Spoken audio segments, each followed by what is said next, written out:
ఇంకా నాయకులు వచ్చినప్పుడు చూద్దాం. మళ్ళీ వస్తాను మీ దగ్గరికి వంశీ గారు. మనతో చిన్నపరెడ్డి గారు వైఎస్ఆర్సీపీ నుంచి. చిన్నపరెడ్డి గారు, గుడ్ ఈవినింగ్ సార్. నమస్కారం. ప్యానల్ సభ్యులకి వీక్షకులందరూ కూడా నమస్కారం. సార్ బాధగా ఉందా చిన్నపరెడ్డి గారు? బాధపడుతున్నారు. జనసేన వాళ్ళ కన్నా బ్రహ్మనాయుడు గారు ఉత్సాహంగా కనపడుతున్నారు. చెప్పండి.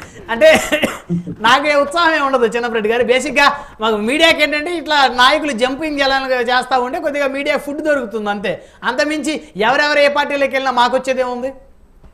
సో మొత్తానికి మీరు ఈ బాధలో కూడా అందరిని నవ్వించే ప్రయత్నం చేస్తా ఉన్నారు. మిమ్మల్ని మాత్రం మెచ్చుకోవాల్సినటువంటి అంశం చిన్నపరెడ్డి గారు. ఏంటండి ఏం చెప్తారు? సామ్యాన్ ఉదయభాన్ గారు, వాసు గారు, ఇందాక బాలినేని శ్రీనివాసరెడ్డి గారు మాట్లాడుతూ అసలు తండ్రికి కొడుక్కి పోలికే లేదు, ఆయన దేవుడు లాంటి వ్యక్తి, ఇతనికి ఆయనలాగా మేము ఈయనేదో చేస్తాడు అనుకొని వచ్చాం, ఇతను అసలు కంప్లీట్ అట్టర్ ఫ్లాప్, ఇతను మారే తీరు కాదు, ఆయన అసలు మైండ్ కూడా వేరే విధంగా ఉంది, ఈయన కరెక్ట్ కాదు రాజకీయాలు, కానీ మేము మారిపోయాము, మేము ఉండలేక ఇమ్మడలేక ఇక ఈ పార్టీలు ఎవరు ఉండరని చెప్పేసి ఉదయభాన్ గారు, బాలినేని గారు, అసలు రాజశేఖర రెడ్డి గారితో అసలు చెప్పండి ఆయన భక్తులు కాబట్టి ఇంత ట్రావెల్ అయ్యారు. ఇక వాళ్ళే పోతే మరి ఇంకెవరుంటారు సార్? సార్ మొట్టమొదటిగా రాజశేఖర రెడ్డి గారి భక్తులు అని చెప్పుకునేటటువంటి వీళ్ళందరూ కూడా రాజశేఖర రెడ్డి గారు మరణం తర్వాత జగన్మోహన్ రెడ్డి గారితో ఫాలో అయినటువంటి వాట వాస్తవం. ఎందుకు ఫాలో అయ్యారంటే జగన్మోహన్ రెడ్డి గారు ఏ క్షణమైనా ప్రభుత్వాన్ని పడేస్తారు, వెంటనే మళ్ళీ మంత్రి పదవులు అందుకోవాలి అని నేను ముందు వచ్చినటువంటి పరిస్థితి. జగన్మోహన్ రెడ్డి గారు మా నాన్నగారు ఏర్పరిచినటువంటి ప్రభుత్వాన్ని నా చేతులతో నేను కూలగొట్టే ప్రశ్నే లేదు అని చెప్పేసి చెప్పడం జరిగింది 2011, 12, 13 వరకు కూడా. సరే ఏదో వచ్చాము ఇరుక్కుపోయాం అని చెప్పేసి వైఎస్ఆర్ కాంగ్రెస్ పార్టీలో కంటిన్యూ అయిపోయినటువంటి వీళ్ళు ఒక ముసుగు వేసుకున్నటువంటి మనుషులా కోవట్లు అంటారా వారిని మీరు? సరే అది కోవర్ట అనేది పవన్ కళ్యాణ్ గారు 2 సంవత్సరాల క్రితం నుంచే బాలినేని గారికి ఎలాంటి సూచనలు అందిస్తున్నారో లేకపోతే ఎలాంటి హింట్లు ఇస్తున్నారో బాలినేని గారు మంచివాడని ఇవన్నీ చెప్తారు. మా పవన్ కళ్యాణ్ గారితో కుంభక్కయ్యారో కుట్ర పన్నారో లేకపోతే ఏం జరిగింది అనేది రాబోయే రోజుల్లో ఇంకా లోతైనటువంటి విషయాలు తెలుస్తాయి. అలాగే జనసేన ప్రతినిధి చెప్తూ వైసీపీ ఖాళీ అవ్వకపోవటమే. వైసీపీ ఒక్క మనిషి జగన్మోహన్ రెడ్డి గారు ఆయనకు వచ్చినటువంటి ఎంపీ పదవి, కాంగ్రెస్ పార్టీ నుంచి వచ్చినటువంటి పదవిని తృణప్రాయంగా వదిలేసి రాజీనామా చేసి ఆయన మళ్ళీ 6,43,000 ఓట్ల మెజారిటీ తోటి గెలిచి తన తల్లి అసెంబ్లీకి తల్లిగా ఆమె వెళ్ళటం జరిగినటువంటి దగ్గర మా ప్రస్థానం స్టార్ట్ అయింది. అక్కడ నుంచి వచ్చినటువంటి ఇదిగో ఇలాంటి వాళ్ళందరూ కూడా రాజీనామా చేసి వస్తే రాజీనామా చేసి వచ్చినందుకు వాళ్ళ కృతజ్ఞతని మేము వదిలిపెట్టలే. మళ్ళీ ఉప ఎన్నిక తీసుకెళ్లి మొత్తాన్ని గెలిపించుకున్నాం.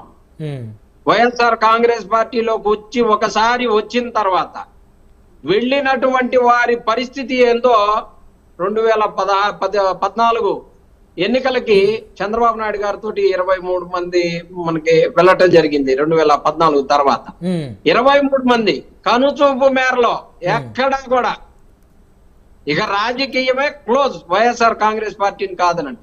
భవిష్యత్తులో ఇప్పుడు సోకాళ్ళ పేర్లు ఏవైతే చెప్పారో మీరు చెప్పి 23 మందిలో గొట్టిపాటి రవికుమార్ గారు విద్యుత్ శాఖ మంత్రి, ఆయన కూడా ఉన్నారు, చక్కగా మంత్రి అయ్యారు ఆయన. సార్ సరే ఇప్పుడు ఏడో కోటికో నూటికో ఎవరో సరుకున్న వాళ్ళు ఉంటారు సార్. సరుకున్న వాళ్ళు ఒక ఆయన ఉంటే వస్తే వచ్చి ఉండొచ్చు, అదృష్టవశాత్తు ఆయన మరో మంత్రిగా అయ్యి ఉండొచ్చు, దాన్ని కాదనలేము. అయితే వైఎస్ఆర్ కాంగ్రెస్ పార్టీ మూసుకొని పోవటమేనని చెప్పేసి వైఎస్ఆర్ కాంగ్రెస్ పార్టీ సార్ నందిగం సురేష్ గారు లాంటి ఒక చిన్న స్థాయి మనిషిని తీసుకొచ్చి పార్లమెంట్ కి అందించినటువంటివి. అలాగే శ్రీకాకుళం దగ్గర ఒక సామాన్యమైనటువంటి టీచర్ ని తీసుకొచ్చి ఎంపీకి పంపించినటువంటి ఒక ఎస్టీ మహిళని ఎంపీకి పంపించినటువంటి పరిస్థితి. ఇలాంటివి చెప్పుకుంటూ పోతే జగన్మోహన్ రెడ్డి గారికి కొల్లలుగా చెప్పుకోవడానికి శాంపిల్స్ మొన్న లారీ డ్రైవర్ కి ఇచ్చాం. ఓడిపోవచ్చు, మీరు డబ్బున్నోళ్ళని బాగా జిల్లాలని బాగా తినగలిగిన వాళ్ళని అలాంటి వాళ్ళందరినీ సరుకున్న వాళ్ళు చూసుకొని మీరు చేసుకున్నారు. మీరు ఇందాకన్నారు చూడండి, క్లీన్ ఇమేజ్ అని. జగన్మోహన్ రెడ్డి గారు ఎవరిని కూడా ఏలు పెట్టనీయలే, క్లీన్ ఇమేజ్. అందుకే మీరు అనగలిగారు జగన్మోహన్ రెడ్డి గారు ఎక్కడ అవినీతికి తావు లేకుండా. అంటే క్లీన్ ఇమేజ్ అంటే ఒక 5 సంవత్సరాల్లో రాస్తారు. ఒక నాయకుడు అతను రాజకీయ ప్రస్థానం ప్రారంభించిన దగ్గర నుంచి వచ్చేది. ఇప్పుడు బాలినేని శ్రీనివాసరెడ్డి గారు మహా అయితే 2 సార్లు ఎమ్మెల్యేగా చేస్తుంటారు వైఎస్ఆర్ కాంగ్రెస్ పార్టీలో. అధికార పార్టీ ఆయన అధికారంలో 5 సార్లు మాత్రమే, అంటే ఒక్క టర్మే చేశారు. గతంలో 1999 నుంచి ఉన్నారు. సామినేని ఉదయభాన్ గారు 99 నుంచి ఉన్నారు ఎమ్మెల్యే. ఆయన మీ పార్టీలో వచ్చినంత మాత్రాన క్లీనా నాన్ క్లీన్ అని చెప్పేది కాదు, వారి రాజకీయ ప్రస్థానం గురించి చెప్పాను నేను. వారి నేచర్ గురించి చెప్పా, వారి మాట తీరు, వారి భాష గురించి చెప్పా సార్. ఇప్పుడు జీవితాంతం కూడా మనిషి జర్నీ చేస్తా ఉంటే ఎక్కడో తప్పు చేస్తే అది 50 ఏళ్ళకి తప్పు చేస్తే ఆ రోజే తప్పు అవుద్ది. 70 ఏళ్ళకి చేస్తే తప్పు. ఇప్పుడు దాకా క్లీన్ ఉన్నాడు కాబట్టి ఇది ఒక్కరిదే తప్పు కదా అని చెప్పేసి అనుకోవటానికి ఉండదు. అందుకని వైఎస్ఆర్ కాంగ్రెస్ పార్టీ నుంచి పోయిన వాళ్ళకి భవిష్యత్తు ఉండదు. ఇప్పుడు చెప్తున్నారు చూడండి, ఎవరైతే జగన్మోహన్ రెడ్డి గారి మనస్తత్వం నచ్చలేదో 2024 ఎలక్షన్లకు ముందు కూడా నచ్చలేదుగా, మరి జగన్మోహన్ రెడ్డి గారి సీట్ కోసం ఎందుకు ఎంపర్లాడారు వీళ్ళంతా?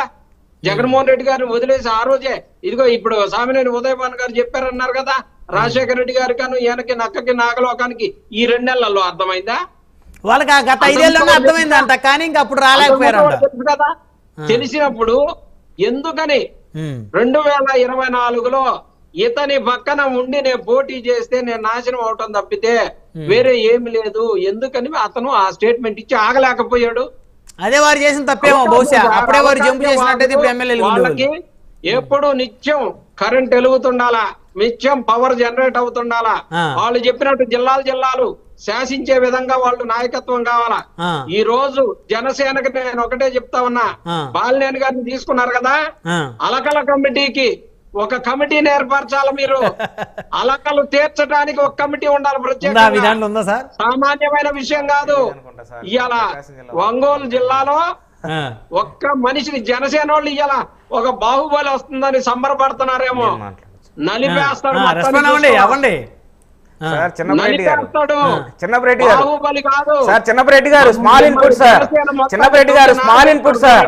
మా పార్టీ అధిష్టానాన్ని మాకు జనసేన పార్టీ ప్రకాశం జిల్లాకి ఒక నాయకుడిని ఇవ్వండి సరైన నాయకుడిని ఇవ్వనందుకు పవన్ కళ్యాణ్ గారు మాకు ఈ రోజున ప్రకాశం జిల్లా జనసేన శ్రేణులను మాత్రమే కాదండి, రాష్ట్రంలో ఒక సామాజిక వర్గం మొత్తాన్ని కదిలించగలిగే ఒక శక్తిని మాకు ఇచ్చాడని చెప్పి మేము బలంగా నమ్ముతున్నాం. జగన్మోహన్ రెడ్డి గారికే కాదు, వైఎస్ఆర్ కాంగ్రెస్ పార్టీ వారికి నిద్రలేని రాత్రులు మొదలయ్యాయని చెప్పేసి మీకు మళ్ళీ చెప్తున్నాం సార్. ఎందుకనంటే మేము చెప్తున్నాం మీకు ప్రకాశం జిల్లాలో ఇది ఇబ్బందులని ఏ రకమైన ఇబ్బందులు ఉండవు. జనసేన పార్టీ కేవలం జనసేన పార్టీ అనేది ఇక్కడ వర్గాలు గ్రూపులు ఉండవు సార్. ఇక్కడ ఉండేది ఒకే వర్గం, అది పవన్ కళ్యాణ్ గారి వర్గం మాత్రమే. పవన్ కళ్యాణ్ గారు ఏం చెప్తే అక్కడ ఇది అదే జరిగి తీరుతుంది. ఆయన మాటే శాసనం అని చెప్పేసి నడిచే కార్యకర్తలు నాయకులు మాత్రమే ఉన్నాం ఇక్కడ. అంతేగాని మీకులాగా వైఎస్ఆర్ కాంగ్రెస్ పార్టీ నాయకుల్లాగా ఏదో మేము లాభాపేక్షతోనో లంచాలు బొంచాలు అక్రమాలు అరాచకాలు దౌపిడీలు దౌర్జన్యాలు చేద్దామనేటువంటి మనస్తత్వంతో మేము రాలా. రాష్ట్రాన్ని బాగు చేసుకుందాం పవన్ కళ్యాణ్ గారి నాయకత్వం అనే ఉద్దేశంతో వచ్చినటువంటి పార్టీ మా పార్టీ. రైట్, మళ్ళీ వస్తానండి చిన్నపరెడ్డి గారు మీ దగ్గరికి. మంత్రి సాహెబ్ గారు ఉన్నారు, తెలుగుదేశం పార్టీ రాష్ట్ర అధికార ప్రతినిధి.